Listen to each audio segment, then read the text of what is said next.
नमस्कार विद्यार्थी मित्रों, केम छो? मजामा?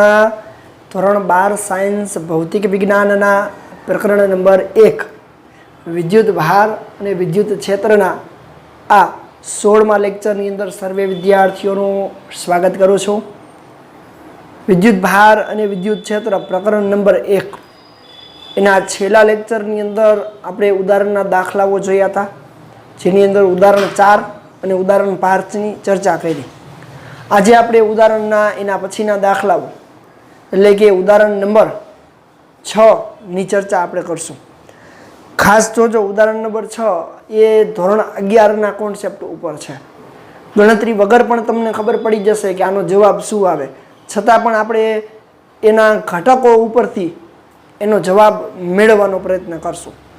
ચાલો, તો દરેક વિદ્યાર્થી મારી સાથે સાથે આકૃતિને જોતા જશે। આકૃતિ ઉપરથી જ આખો દાખલો છે અને મારી સાથે સાથે લખતા પણ જશે, જેથી મારે ભૂસવું હોય તો હું સરળતાથી ભૂસી શકું।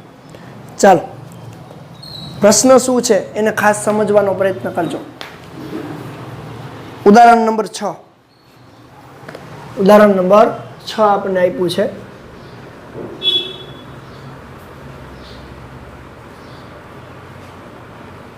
एक पॉइंट 6। चलो, उदाहरण 6 ની અંદર आपने શું કીધું છે પેલા એ સમજી લઈએ। એલ લંબાઈના સમબાજુ ત્રિકોણ, એલ લંબાઈના સમબાજુ ત્રિકોણના શિરોબિંદુઓ પર 3 વિદ્યુતભાર Q1, Q2 અને Q3 દરેક પર Q બરાબર છે, એટલે કે દરેક પર સમાન વિદ્યુતભાર છે। આકૃતિમાં દર્શાવ્યા મુજબ ત્રિકોણના મધ્ય કેન્દ્ર પર મૂકેલા કેપિટલ Q વિદ્યુતભાર જે Q ને સમતુલ્ય છે, એટલે કે એ ધન જ છે, તો એના પર લાગતું બળ આપણે શોધવાનું કીધું છે। હજુ એકવાર આકૃતિમાં શું દર્શાવ્યું છે એની હું ચર્ચા પહેલા કરી લઉં। હું આકૃતિને આ બાજુ દોરીશ, જેથી એના ઘટકોને હું આ બાજુ સરળતાથી લખી શકું। ચાલો, હું અહીંયા આકૃતિ દર્શાવું છું કે જે આપણે કીધું છે કે આકૃતિમાં દર્શાવ્યા પ્રમાણે સમબાજુ એક ત્રિકોણ આપ્યો છે। હવે જોવો જોઈએ, આ જે સમબાજુ ત્રિકોણ હું લઈશ એ સમબાજુ ત્રિકોણના શિરોબિંદુઓ ઉપર સમાન વિદ્યુત ભાર છે।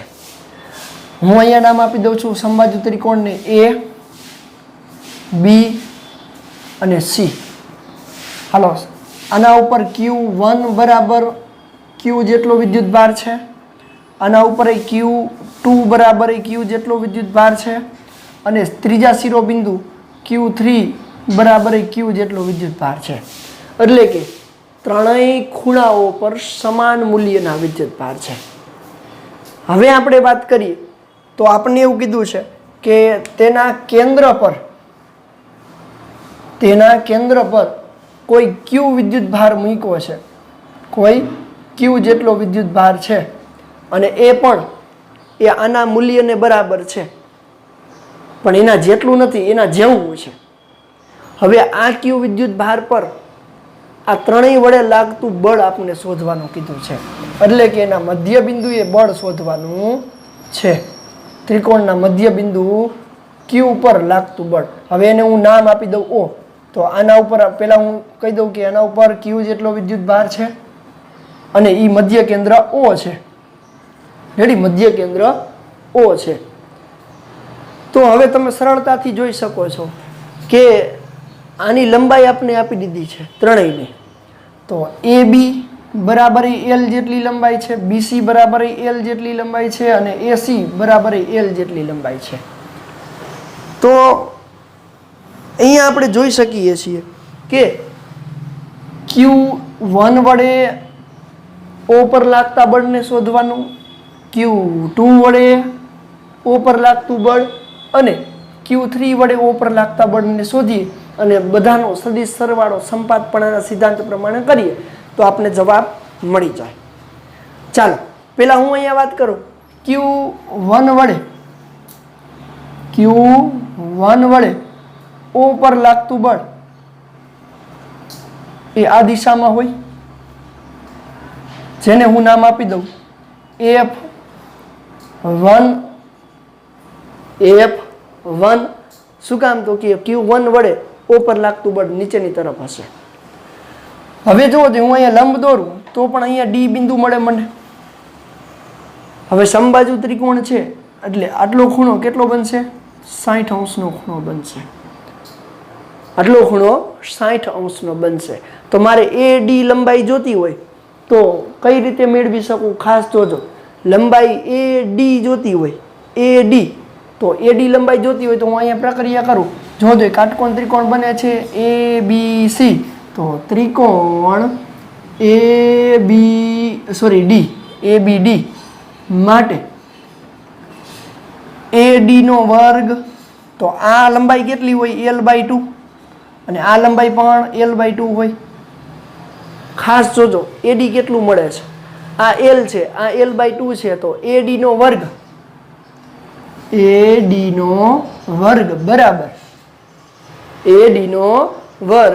બરાબર L નો વર્ગ માઇનસ L/2 નો વર્ગ. શું કામ? આ કર્ણ થાય અને આ બાકીની બે બાજુ થાય, એટલે કે L નો વર્ગ માઇનસ L²/4 થાય. L/2 નો સ્ક્વેર એટલે L²/4 માટે AD નો વર્ગ બરાબર 3L²/4. તો AD બરાબર શું થાય? વર્ગમૂળ લઉં તો વર્ગમૂળ 3/2 L જેટલું થાય. આ AD ની લંબાઈ કેટલી મળી મને?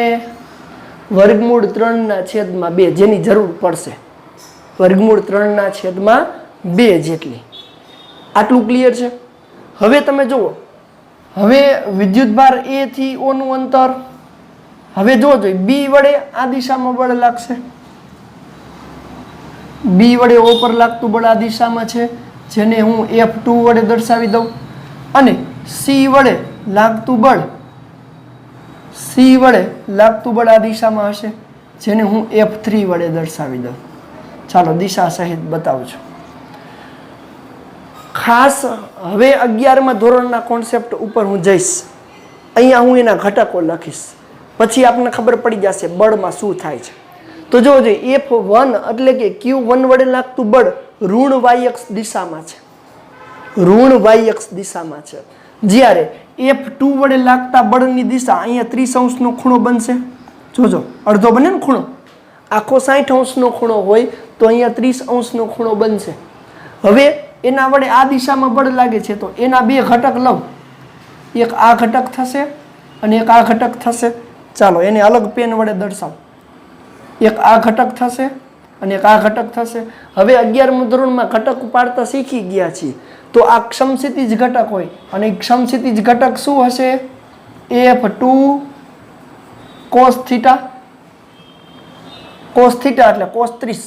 રેડી? અને આ ઉપરનો ઘટક કયો હોય? F2 sin θ.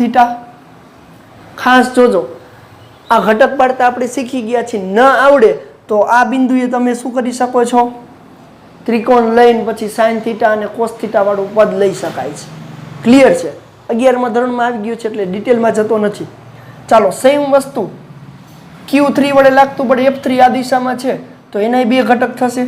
એક ઘટક આ દિશામાં થાય, જે હશે એને નામ છે F3 cos θ હોય, F3 cos θ, અને એક ઘટક ઉપર જતો હશે અને એ છે F3 sin θ.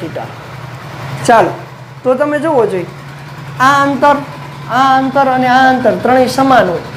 હવે મારે AO અંતર જોતું હોય, BO અંતર જોતું હોય અને CO અંતર જોતું હોય, તો જુઓ જોઈએ આકૃતિ પરથી અહીંયા લખું છું. પેલા આકૃતિ પરથી AO બરાબર BO બરાબર CO થાય, ત્રણેય સરખા થાય.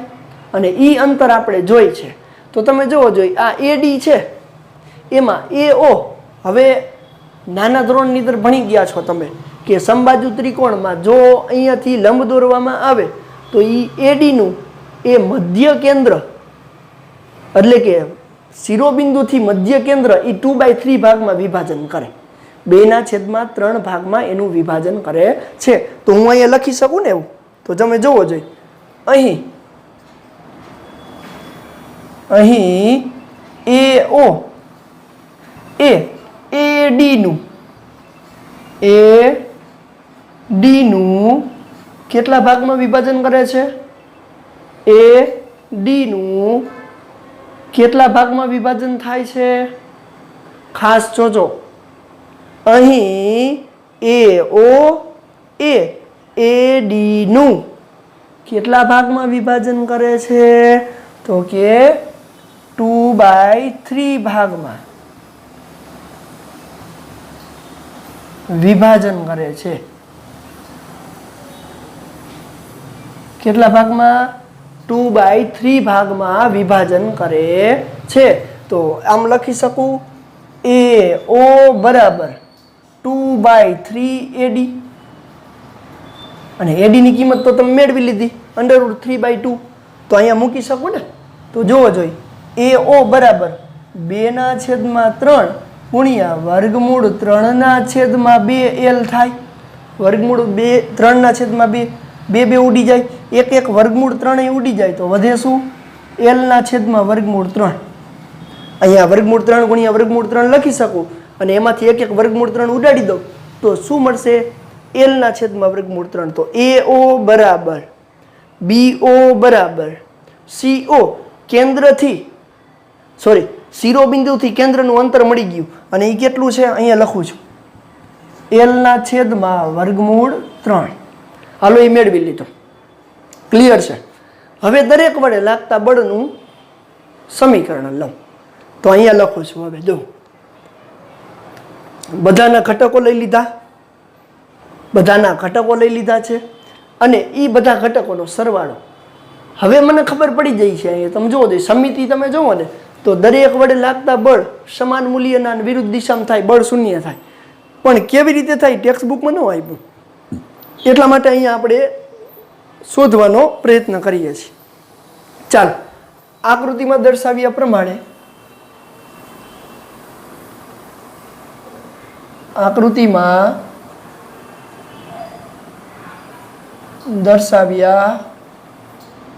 પ્રમાણે શું દર્શાવ્યું છે આકૃતિમાં જોવો જોઈએ.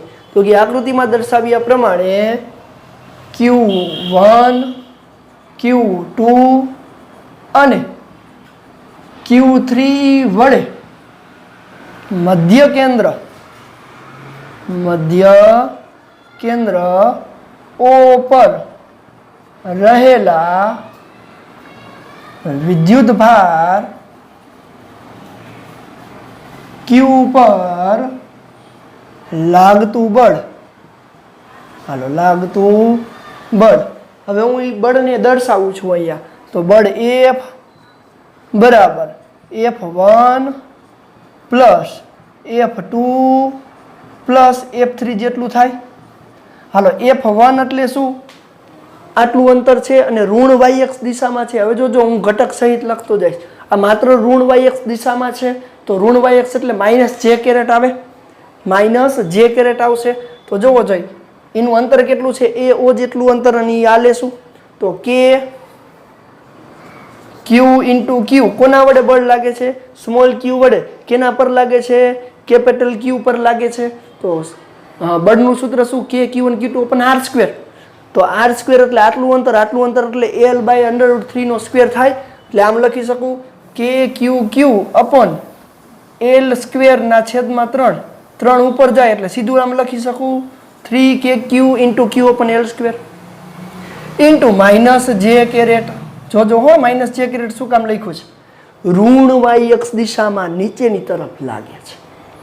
પ્લસ હવે F2 ની વાત કરું. F2 ના બે ઘટકો છે, એક X ઘટક અને એક Y ઘટક. હવે જોવો જોઈએ X ઘટક ધન X અક્ષ ઉપર છે, આ તરફ ધન X અક્ષ હોય અને આ તરફ ધન Y અક્ષ હોય. તો બે ઘટક હું લખી શકું. તો F2 એમાંથી કોમન કાઢી લઉં ને F2 કેટલું બળ લાગશે? આના જેટલું જ લાગશે. KQ એટલે એના જેટલું જ બળ હોય ને, અંતર એટલું જ છે, બળનું મૂલ્ય સમાન હશે. તો એ હું આમ લખી શકું, જોવો જોઈએ 3KQ × Q/L². હવે અહીંયા એના ઘટક લખો. કયા ઘટક? એક cos I અને sin J. તો cos 30° ખૂણો બનશે. તો હું અહીં લખું cos 30 I કેરેટ ધન છે પ્લસ સાઇન 30 જે કેરેટ થાય. આ સમજાણું? જોજો આમાંથી બે F2 હતા એ કોમન કાઢી લીધા, F2 કોમન કાઢી લીધા અને બે ઘટકનો સરવાળો અને બે ઘટક ધન છે એટલે મૂકી દીધા. ક્લિયર છે? પ્લસ F3 માટે જો મૂલ્ય તો આટલું જ રહેશે, 3kq ઇન્ટુ q છેદમાં l નો વર્ગ કૌંસમાં. હાલો x ઘટક ઋણ છે તો હું cos 30 માઇનસ I કેરેટ લખીશ, cos 30 minus I caret plus sine 30 તો ઉપરની તરફ જ છે, સાઇન 30 પ્લસ જે કેરેટ. આટલું ક્લિયર છે? એકદમ સરળ છે. માત્ર ઘટક દ્વારા આપણે એને સમજવાનો પ્રયત્ન કરીએ છીએ. ચાલો નેક્સ્ટ આના જેવો જ દાખલો છે આના પછીનો, એમાં આપણે આટલી બધી પ્રક્રિયા કરશું નહીં, પછી તરત ખબર પડી જશે આપણને. ચાલો હવે બધાની મૂલ્ય મૂકું તો આમાંથી કોમન શું નીકળી જાય? 3kq upon l square, 3kq upon l square, 3kq upon l square. આટલું કોમન કાઢી લે તો જુઓ જોઈએ 3kq upon l square common નીકળી ગયું. હવે જો માઇનસ જે કેરેટ એમ રાખું છું, આમાં વચ્ચે પ્લસની નિશાની. રેડી? cos 30 એટલે √3/2 I કેરેટ પ્લસ sin 30 એટલે 1/2 જે કેરેટ. હાલ આ બધી કોમન નીકળી ગયું. માઇનસ, આ માઇનસ નિશાની છે એટલે માઇનસ આ જે કેરેટ છે. cos 30 એટલે પાછું √3/2 I કેરેટ, વચ્ચે પ્લસની નિશાની છે. sin 30 એટલે 1/2 જે કેરેટ. હાલો આ એમને હવે બધાનો ઘટકોનો સરવાળો કરતા જાવ. જોવો જોઈએ જે કેરેટ 1/2 જે કેરેટ, 1/2 જે કેરેટ એટલે પ્લસ જે કેરેટમાંથી માઇનસ જે કેરેટ જાય એટલે 0. √3/2 I caret plus √3/2 I caret minus 0. તો આની એ 0 ગુણી નાખો એટલે આખું પદ 0 થઈ જાય. આથી પરિણામી બળ F બરાબર 0 થાય. શું કામ? તો કે આ ઉડી ગયા, આ અને આ ઉડી ગયા, આખું પદ 0, 0 ગુણ્યા આ એટલે 0. તો પરિણામી બળ શૂન્ય મળે. અહીંયા લખી શકાય આથી, અહીંયા આપણે લખી શકીએ આથી મધ્ય કેન્દ્ર પર લાગતું બળ, મધ્ય કેન્દ્ર પર લાગતું બળ શૂન્ય થાય. હવે જો ટેક્સ્ટ બુકની અંદર ઉદાહરણના દાખલાની અંદર આપણે સીધું એમને ખાલી કોઈ ઘટક પાડ્યા વગર કોઈ પણ વસ્તુ કર્યા વગર કહી દીધું છે, પણ એ આપણે ખબર કેમ પડે કે એ શૂન્ય થાય? તો આપણે આ રીતે એની જાણકારી લીધી કે ખરેખર એનો સરવાળો આટલા માટે શૂન્ય થાય છે. રેડી?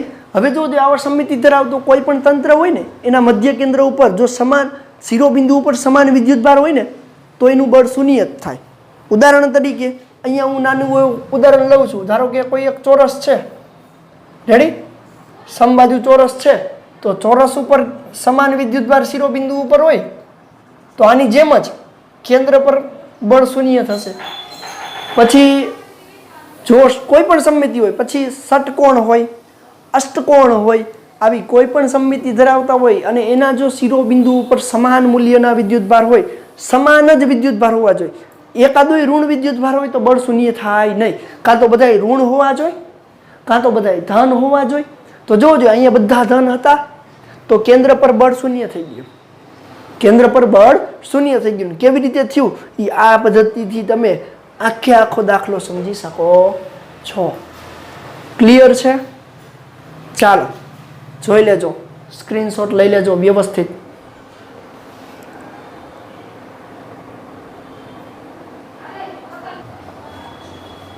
ચાલો હવે વાત કરીએ નેક્સ્ટ ઉદાહરણ નંબર 7. હવે ખાસ જોજો ઉદાહરણ નંબર 6માં દરેકે દરેક સમબાજુ ત્રિકોણ હતો, એમાં દરેકે દરેક શિરોબિંદુ ઉપર અથવા તો ખૂણા પર વિદ્યુતભાર સમાન હતા.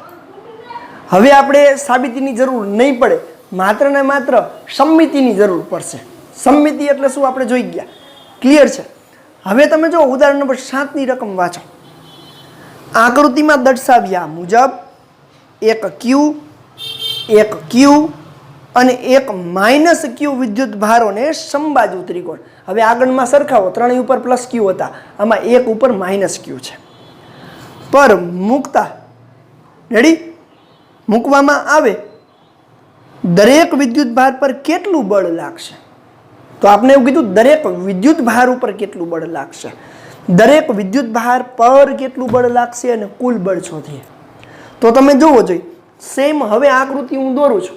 હવે આકૃતિમાં માત્ર ફેર શું છે એ ખાસ જોજો.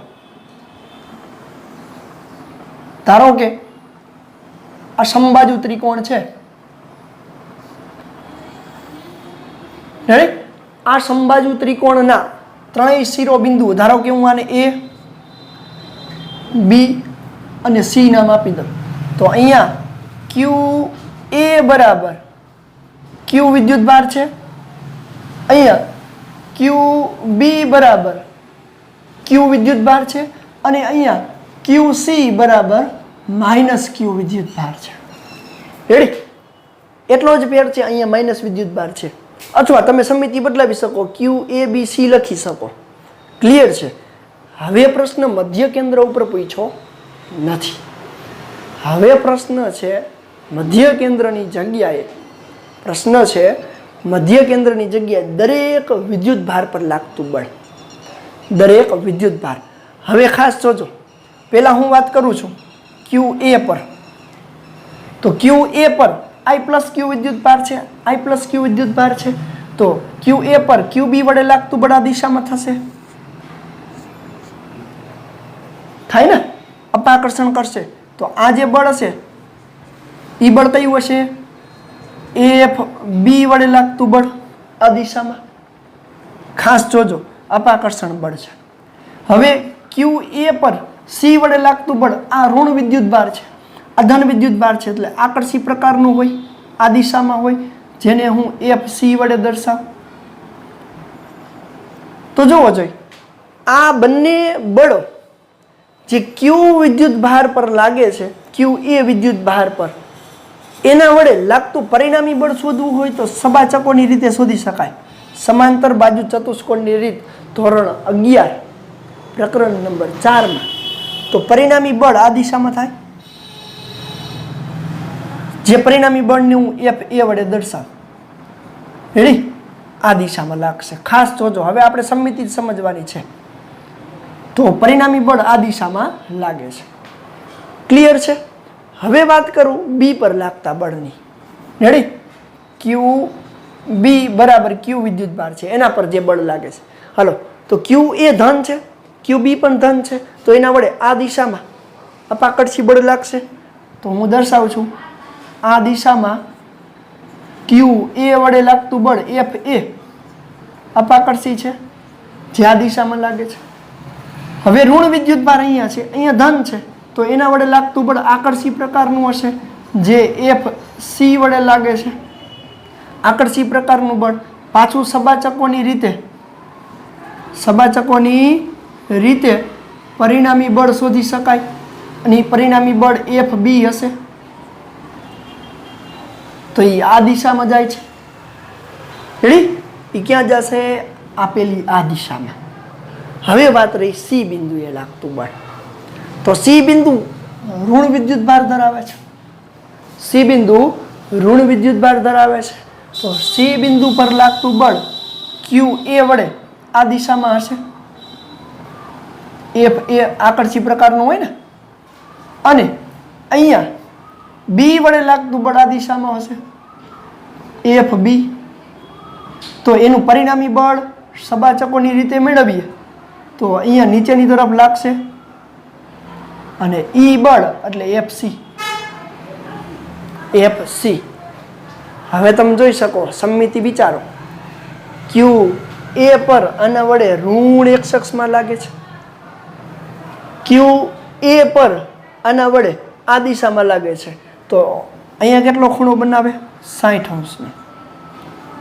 તો પાછા બે ઘટક પડશે આના, એક ઘટક આ તરફનો અને એક ઘટક આ તરફનો. તો એફ સીના બે ઘટક પડે, એમાં આ ઘટક કયો હોય? એફ સી સાઇન 60 અને આ ઘટક કયો હોય? F C cos 60. આ સમજો ખાસ ઘટકો. રેડી? ક્લિયર છે? હવે અહીંયા જોવો જોઈએ, અહીંયા પણ સેમ વસ્તુ, અહીંયા ધન x અક્ષ ઉપર લાગે છે, ધન x અક્ષ ઉપર બળ લાગે છે, પરંતુ એફ સી ના બે ઘટકો બહાર પડશે. એક અહીંયા હશે જે હશે એફ સી સાઇન 60, જોજો હો, અને બીજો ઘટક, કારણ કે અહીંયા 60 અંશનો ખૂણો, સમબાજુ ત્રિકોણ છે, ખાસ આકૃતિ સમજાઈ જાય એટલે જવાબમાં કાંઈ નથી. આ તરફ જે હશે એ કયો હશે ઘટક? એફ સી કોસ 60, પણ એ ઋણ x અક્ષ ઉપર છે. રેડી? અહીંયા ઘટક સહિત લખું તો આઈ કેરેટ ધન હશે અને અહીંયા માઇનસ આઈ કેરેટ હશે, અને આ જે કેરેટ ધન હશે. રેડી? આ જે કેરેટ ધન હશે અને અહીંયા પણ જે કેરેટ ધન જ હશે, પરંતુ આનું પરિણામી બળ નીચેની તરફ છે, એ જે કેરેટ કેવો હશે? માઇનસ હશે, તો માઇનસ જે કેરેટ હશે. હવે આકૃતિ ઉપરથી જ ખબર પડી ગઈ. જુઓ, એક એક્સ ઘટક ધન છે, એક ઘટક ઋણ છે, શૂન્ય. બે આ ઘટકોનો સરવાળો કરશો 1/2 1/2 sin 60 ની કિંમત સાથે સંબંધ દર્શાવશે. √3/2 √3/2, તો એ બેનો સરવાળો એ ઋણ જે કેરેટ સાથે સંબંધ દર્શાવે છે, તો એ શૂન્ય થઈ જશે. તો પરિણામી બળ શૂન્ય થશે. પરંતુ દરેક વચ્ચે લાગતું બળ, દરેક વચ્ચે લાગતા બળનું મૂલ્ય શોધવું હોય તો કેટલું મળે એ આપણે જોઈએ. ચાલો હવે આપણે બળની વાત કરતા હતા તો જોવો જોઈએ. પહેલાં હું વાત કરું એ વાળે, તો આકૃતિ પરથી ઘટક ખાસ સમજી લીધા હોય તો હવે સરળતાથી જોવો જોઈએ. આકૃતિ પરથી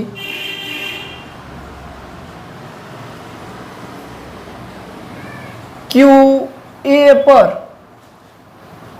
લાગતું બળ એફ બરાબર, તમે જોઈ શકો છો ક્યુ એ પર એક દિશામાં આમ લાગે છે ને આના બે ઘટક આમ છે, તો એનું બળ હું સદિશ સ્વરૂપે લઉં તો એફ બરાબર F R caret, F R caret, જ્યાં આર કેરેટ એટલે એના એકમ સદિશની જ વાત કરું છું, જ્યાં આર કેરેટ બરાબર પરિણામી બળ કઈ દિશામાં છે? આમ. તો બી થી સી તરફ જાય ને, આ ઘટક આમ જાય છે, જો બી થી સી ની દિશામાં. જો આની દિશા આમ છે, આની દિશા આમ છે, તો જ્યાં આર કેરેટ બરાબર બી સી ની દિશામાંનો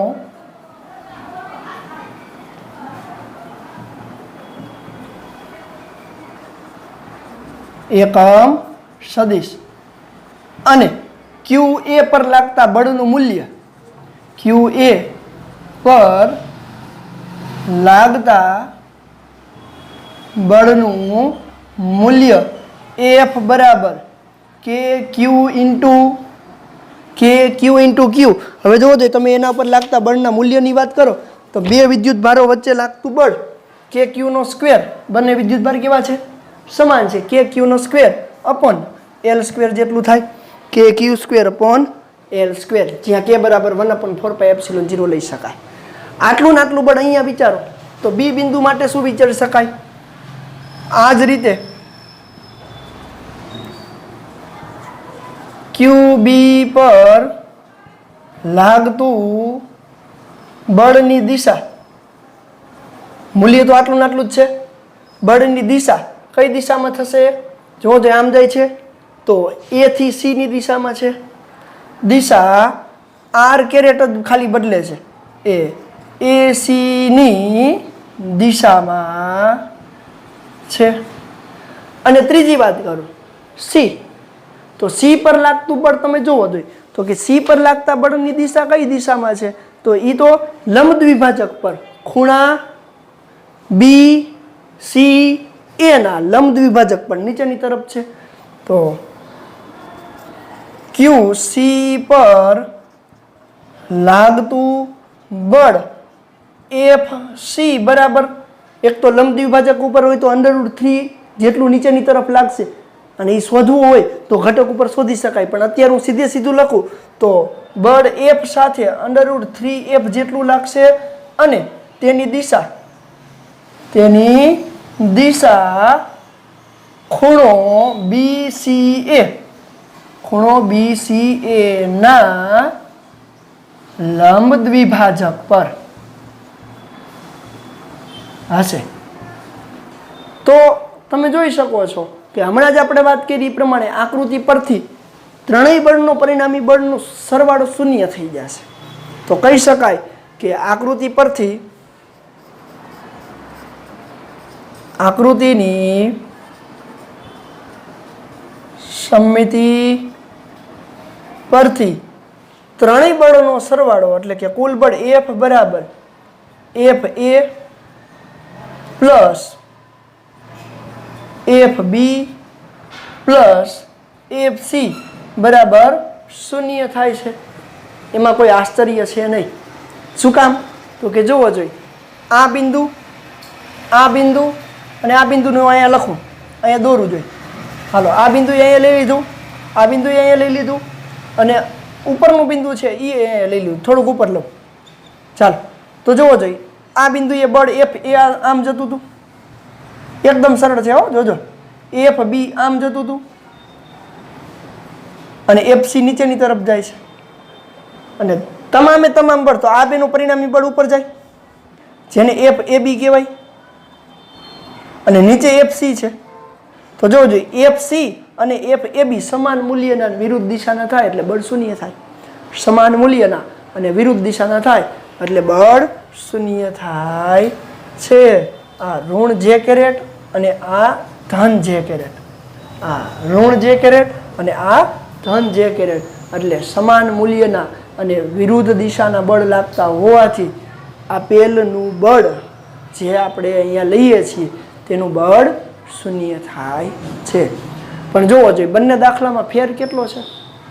એકમાં તમામે તમામ શિરોબિંદુઓ પર વિદ્યુત ભાર કેવા હતા? સમાન. અને બીજામાં વિદ્યુત ભારનું એક જ મૂલ્ય બદલ્યું તો વિદ્યુત ભારના શિરોબિંદુઓનો બળ સરવાળો શૂન્ય થયો. અહીંયા મધ્ય કેન્દ્ર પર શૂન્ય થતું હતું, ત્યાં મધ્ય કેન્દ્ર પર શૂન્ય થતું હતું, અહીંયા શિરોબિંદુઓ પર શૂન્ય થાય. આટલો ફેર છે. હવે તમે જો આના મધ્ય કેન્દ્રનું બળ શોધો ને તો શૂન્ય નહીં થાય, તો પછી કંઈક મૂલ્ય આપેલ ઘટક પ્રમાણે મળશે. આગળના દાખલાની અંદર જે કર્યું એ જ રીતે કરવાનું જો કેન્દ્ર પર તમારે શોધવું હોય તો. અને એ હવે શૂન્ય થશે નહીં કારણ કે ત્યાં કેન્દ્ર પર સમાન મૂલ્યનું વિરુદ્ધ દિશાનું બળ લાગશે નહીં કારણ કે બે ધન વિદ્યુત ભાર છે અને એક ઋણ વિદ્યુત ભાર છે એટલા માટે.